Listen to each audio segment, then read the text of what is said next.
So, has movie critics lost their fucking marbles?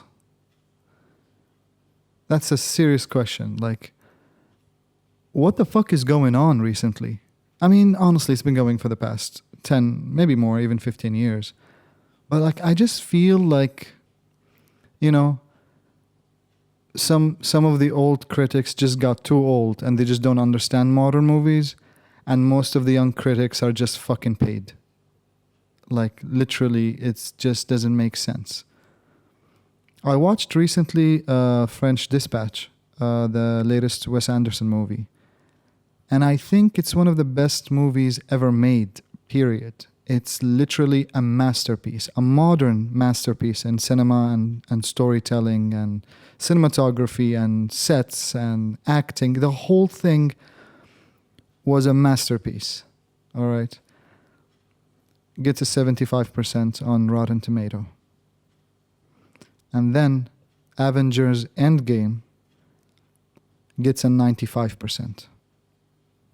Like, are you fucking kidding me? Like, how?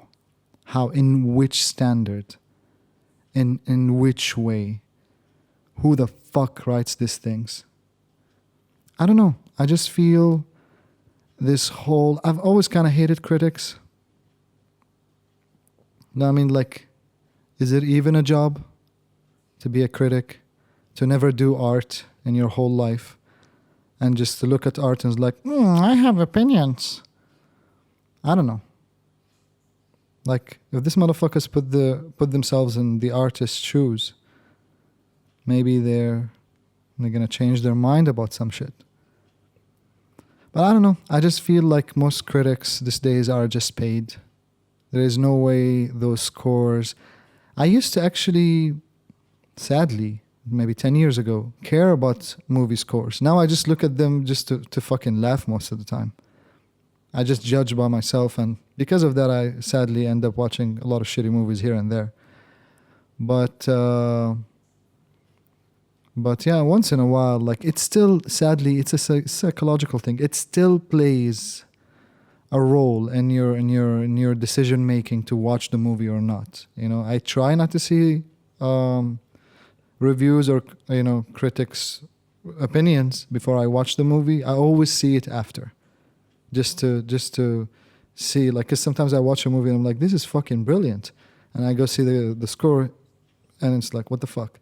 And sometimes I watch something extremely shitty, and then that shit gets 90 or fucking sometimes 100, which is a joke, really. So, is it even worth it? That's the real question. Is it even worth it to go and check reviews or weirdly in video games, it kind of still works. Not all the time, but it still works here and there. Like if every website gave the video game like a fucking 2 out of 10 and you play that game, there's no way you're going to be like, oh shit, this feels like a 9 out of 10 game. Like 99.9% of the time you'll be like, oh yeah, that's a shitty game. But if you're playing another Call of Duty or any Ubisoft game basically, and they give it an 8, yeah, most likely you play that and you're like, that's about like a fucking 3 or 4 out of 10. But yeah, of course they still get paid here and there just to write the review and to pump up the score because, it is an industry after all. But yeah, it's just weird in movies, in cinema. It's the weirdest thing. I don't get it. I don't get how is this people even qualified to write those reviews? Some of them like clearly look like they got paid to write this shit, like clearly.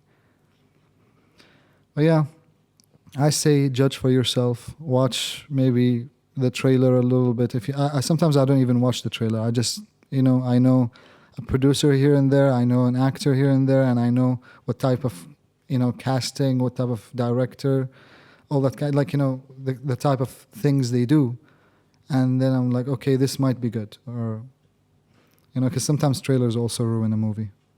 But yeah.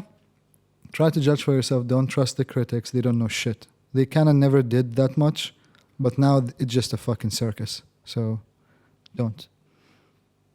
Try at least. And that's it.